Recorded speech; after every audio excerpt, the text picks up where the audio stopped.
Students நாம் இப்போ பார்க்க போகிறது என்ன அப்படின்னு கேட்டிங்கன்னா அப்சல்யூட் கோஆர்டினேட் சிஸ்டத்தை பற்றி தெரிஞ்சுக்கிறோம். இதே ப்ராப்ளத்தை நம்ம சிஎன்சி டேர்னிங் ப்ரோக்ராம் இந்த ப்ராப்ளத்துக்கு நம்ம எழுத போகிறோம். சரிங்களா? இதே காம்பனண்ட்டுக்கு சிஎன்சி டேர்னிங் ப்ரோக்ராம் எழுத போகிறோம். அதுக்கு முன்னாடி இந்த அப்சல்யூட் கோஆர்டினேட் சிஸ்டத்தை பற்றி தெரிஞ்சுக்கிறணும். இந்த அப்சல்யூட் கோஆர்டினேட் சிஸ்டத்தை தெரிஞ்சால் மட்டும்தான் நீங்கள் என்ன பண்ண முடியும் அப்படின்னு கேட்டிங்கன்னா சிஎன்சி டேர்னிங் ப்ரோக்ராத்தை ஈஸியாக எழுத முடியும். ஓகே, அதனால் நான் என்ன பண்ண போகிறேன் அப்படின்னு கேட்டிங்கன்னா இதுதான் வந்து ஒரு ஸ்பெசிமன். ஒரு பார்த்திங்கன்னா ஸ்டெப் டேர்னிங் பண்ணுறோம். ஸ்டெப் டேர்னிங் பண்ணி உள்ள ஸ்பெசிமன், ஸ்டெப் டேர்னிங் பண்ணதுக்கப்புறம் உள்ள ஸ்பெசிமன் பார்த்துக்கோங்க. அந்த இதில் நம்மளுடைய டூல் வந்து பார்த்திங்கன்னா இப்படி இருக்கும் டூலு. இந்த டூல் வந்து பார்த்திங்கன்னா ஒவ்வொரு பாயிண்ட்டாக மூவ் ஆகும். அப்போ அப்படி மூவ் ஆகும்போது அந்த டூல் வந்து எந்தெந்த பாயிண்ட்லலாம் மூவ் ஆகணும்னு நம்ம நினைக்கிறோமோ அந்த பாயிண்ட்டை நம்ம அப்சல்யூட் கோஆர்டினேட் சிஸ்டம் மூலமாக ரெப்ரசன்ட் பண்ண போகிறோம். அப்சல்யூட் கோஆர்டினேட் சிஸ்டம் அப்படிங்கிறது என்னென்னா எந்த பாயிண்ட் இருந்தாலும் அது வந்து 0,0 அப்படிங்கிற அப்சல்யூட்டான ரெஃபரன்ஸ் பாயிண்ட்லேருந்து கனெக்ட் பண்ணுறதுக்கு பேர் தான் அப்சல்யூட் கோஆர்டினேட் சிஸ்டம். ஸோ நம்ம இப்போ வந்து இதில் உள்ள பாயிண்ட்ஸை மட்டும் நம்ம நோட் பண்ணிக்கிட்டோம் அப்படின்னா இந்த ப்ராப்ளத்தை சிஎன்சி டேர்னிங் ஈஸியாக பண்ணிடலாம். சிஎன்சி டேர்னிங்கில் ஈஸியாக நம்ம இந்த ப்ராப்ளத்தினுடைய ப்ரோக்ராத்தை எழுதிடலாம். So let me get into this. Absolute ப்ரோக்ராமிங்கிறது என்னென்னா ஃபஸ்ட்டு இந்த பாயிண்ட் பாருங்கள், ஏங்கிறது 0,0. இது உங்களுக்கு ஏற்கனவே தெரியும். ஸோ ஏங்கிறது 0,0 எழுதிட்டோம். அடுத்து பார்த்தீங்கன்னா பி பாயிண்ட் என்ன அப்படின்னு கேட்டிங்கன்னா கீழ் நோக்கி வருது. ரைட்டுங்களா? இந்த கட்டர் டூல் வந்து கீழ் நோக்கி வருதுன்னா ஒய் டைரக்ஷனில் கீழ் நோக்கி வருது. அப்போது -y, மேலே போச்சுன்னா +y. இது ரெஃபரன்ஸ் லைன். இது வலது பக்கம் போச்சுன்னா +x, இடது பக்கம் போச்சுன்னா -x. ஸோ இதுதான் என்ன அப்படின்னு கேட்டிங்கன்னா உங்களுக்கு வந்து ஒரு கோஆர்டினேட் சிஸ்டம். இதுதான்ங்கிறது ஒரு கோஆர்டினேட் சிஸ்டத்தை வந்து நம்ம வந்து கோஆர்டினேட்ஸை வந்து சொல்கிறது x, -x +y -y. அப்போ இது 0,0னா கீழ் நோக்கி போனீங்கன்னா கிட்டத்தட்ட 10 mm டிஸ்டன்ஸ், இங்கேருந்து இங்கே வரைக்கும் 10 mm டிஸ்டன்ஸ் கொடுத்துருக்குறாங்க. ஸோ 10 mm அப்படின்னா கீழ் நோக்கி போனோம் அப்படின்னா ஒய் டைரக்ஷனில் 10 mm கீழே நகலுது. அப்போது பி பாயிண்ட் என்ன, ஒய் டைரக்ஷனில் 10 mm நகலுது. அதுவும் ஒய்னா மைனஸு, கீழ் நோக்கி போகிறதுனால மைனஸு. அப்போது எக்ஸோட வேல்யூ என்ன அப்படின்னு கேட்டிங்கன்னா எக்ஸ் மாறாது. ஏன்னா அந்த பாயிண்ட்லேருந்து அப்படியே நேராக ஒய்யில் தான் மூவ் ஆகுதே தவிர எக்ஸில் எதுவும் மூவ் ஆகலை. அதனால் எக்ஸ் வந்து 0. அப்புறம் சி பாயிண்ட் வர்றோம். பியிலேருந்து நம்ம இப்போ சி பாயிண்ட் வர்றோம். பியிலேருந்து சி பாயிண்ட் வர்றோம் அப்படின்னா பியிலேருந்து சிக்கு எவ்வளோ டிஸ்டன்ஸ் அப்படின்னு பார்த்தோம்னா இது 40 mm டிஸ்டன்ஸ். இதுலேருந்து இது வரைக்கும் 40 mm டிஸ்டன்ஸ். அப்போ இந்த பாயிண்ட் எக்ஸில் இந்த பாயிண்ட்லேருந்து இந்த பக்கம் மூவ் ஆகுது. சரிங்களா? இப்போ நான் உங்கள்கிட்ட என்ன சொல்லியிருக்கேன், அப்சல்யூட் கோஆர்டினேட் சிஸ்டம் அப்படின்னா எந்த இதுனாலும் 0,0ங்கிற ரெஃபரன்ஸ் பாயிண்ட்லேருந்து தான் கால்குலேட் பண்ணணும். ஸோ இந்த பாயிண்ட் வந்து 0ங்கிறது உங்களுக்கு ஏற்கனவே தெரியும். எக்ஸ் வந்து 0ங்க இந்த பாயிண்டில். அப்போ இங்கேருந்து இந்த லைன்லேருந்து இந்த பக்கம் 40 mm மூவ் ஆகுது. அப்போ என்ன போடுவீங்க, -40 போட்டுருவீங்களா? -10 -20 -30 -40 போட்டுருவீங்களா? போட்டாச்சு. அப்போது ஒய்யில் எவ்வளவு அப்படின்னு பார்த்தீங்கன்னா, அதாவது ஒய்ங்கிற பாயிண்ட் வந்து இந்த இருக்கு பாருங்கள், இதிலேருந்து இந்த ரெஃபரன்ஸ் பாயிண்ட் 0,0லேருந்து இது வரைக்கும் ஒய் எவ்வளவு அப்படின்னு பார்க்கணும். அப்போ ஒய் எவ்வளோ அப்படின்னு பார்த்தீங்கன்னா கிட்டத்தட்ட இது வந்து என்னது, அதே -10 தான். 10 தான், அது கீழ் டைரக்ஷனில் இருக்கிறதுனால -10. அப்போ அதை அப்படி போட்டுக்கிட்டோம். சரிங்களா? ஸோ நேரத்தை வேஸ்ட் பண்ணாமல் டி பாயிண்ட்டுக்கு போவோம். டி பாயிண்ட் பார்த்தீங்கன்னா இங்கேருந்து கீழ் நோக்கி இறங்குது. இது எவ்வளோ எம்எம்டா, 2 mm. இது எவ்வளோன்னா 2 mm. அதே நேரத்தில் எக்ஸ் ஏதாவது மாறி இருக்கா, இங்கேருந்து இங்கே மூவ் ஆயிருக்கா அப்படின்னு பார்த்தா எக்ஸ் எந்த விதமான மூவ்மெண்ட் இல்லை, அதே லைன்லேயே ப்ரிவேல் ஆகுது எக்ஸ். சரிங்களா? ஸோ எக்ஸ் வந்து அதே லைனில் ப்ரிவேல் ஆகிறதுனால எக்ஸ் மாறாது. -40, சியிலேருந்து டிக்கு போகிறதுக்கு 2 mm போகுது. அதுவும் கீழ் நோக்கி போகுது. அப்போ -2. ஸோ -2ங்கிற கிடையாது, சாரி, -2 இங்கே ரெஃபரன்ஸ் லைன்லேருந்து கால்குலேட் பண்ணணும். பார்த்தீங்கன்னா இங்கேருந்து இங்கே வரைக்கும் எவ்வளோன்னு பார்க்கணும். இங்கேருந்து இங்கே வரைக்கும் எவ்வளோ அப்படின்னு கேட்டிங்கன்னா 10 mm, இது 2 mm. அப்போ டோட்டலாக அந்த ரெஃபரன்ஸ் லைன்லேருந்து பார்த்தீங்கன்னா -12 இருக்குது. ரைட்டுங்களா? ஸோ -12, அதாவது -12. அப்போ எக்ஸில் எவ்வளோ பேஸ்லேருந்து மூவ் ஆயிருக்குன்னு பார்த்தீங்கன்னா எக்ஸுங்கிறது இது 0, எக்ஸுங்கிறது இதிலேருந்து இது வரைக்கும் 40ங்கிற பட்சத்தில் இது வந்து x = -40. ஸோ -40ங்கிறது சேஞ்ச் ஆகலை. ஒய் தான் என்ன இருக்குது, -10லேருந்து -12 வரைக்கும் மாறி இருக்கு.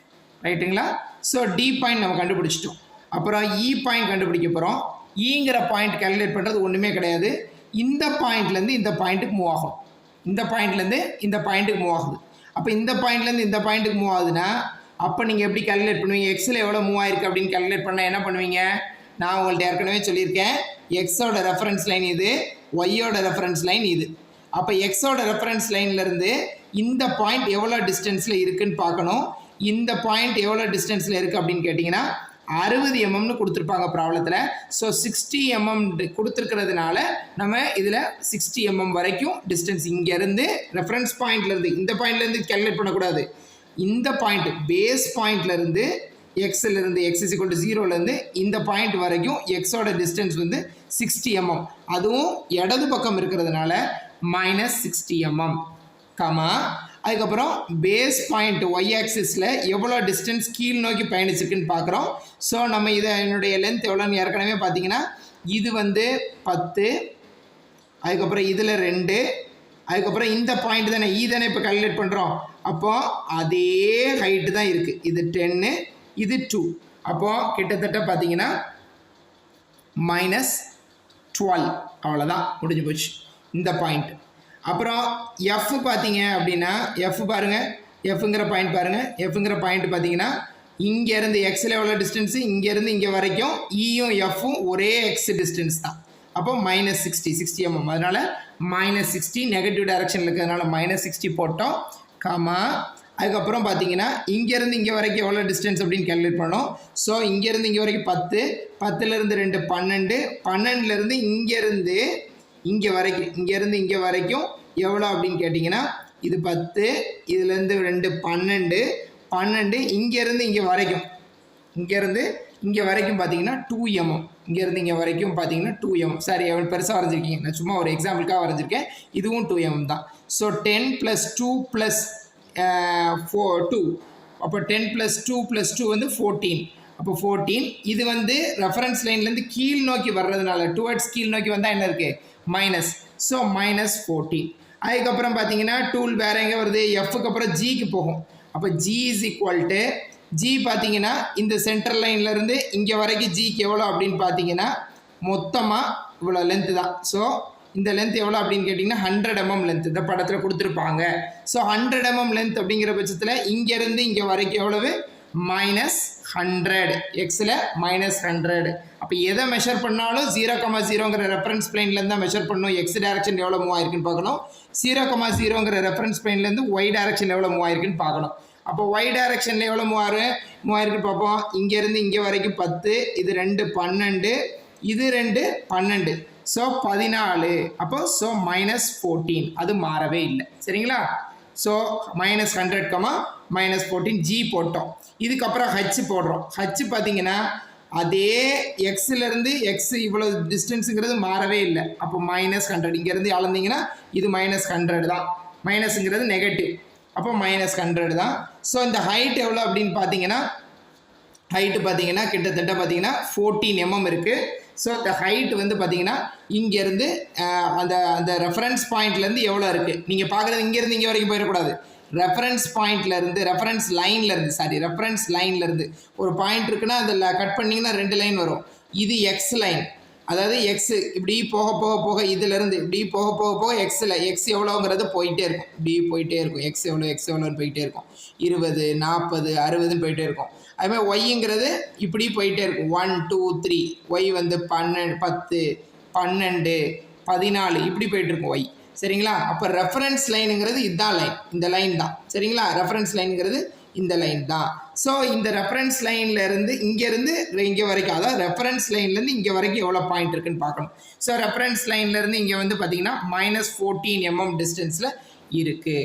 ஸோ இப்போ நீங்கள் இவ்வளோ விஷயத்தை தெரிஞ்சுக்கிட்டால் மட்டும்தான், அப்சல்யூட் கோஆர்டினேட் சிஸ்டத்தை தெரிஞ்சுக்கிட்டால் மட்டும்தான் நீங்கள் வந்து இந்த சிஎன்சி டேர்னிங் ப்ரோக்ராத்தை ஈஸியாக படிச்சிடலாம். ஸோ நீங்கள் இப்போ வந்து அப்சல்யூட் கோஆர்டினேட் சிஸ்டத்தை நீங்கள் கிளியராக புரிஞ்சுக்கிட்டீங்க.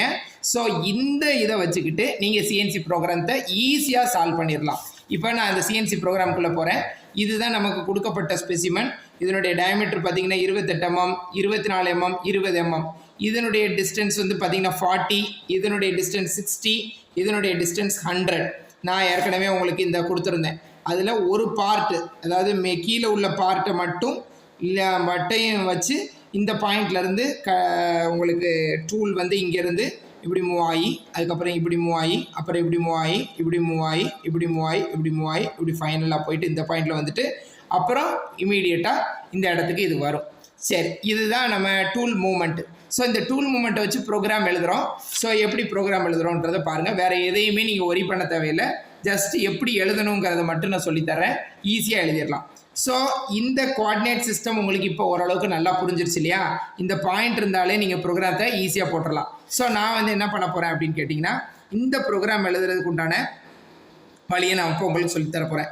ஃபஸ்ட்டு இந்த பாருங்கள், இதுதான் பார்த்தீங்கன்னா இனிஷியல் செக்ஷன். இதுதான் பார்த்தீங்கன்னா இனிஷியல் செக்ஷன். இது வந்து பார்த்தீங்கன்னா சென்டர் செக்ஷன். இது வந்து பார்த்தீங்கன்னா சென்டர் செக்ஷன். இது வந்து ஃபைனல் செக்ஷன்.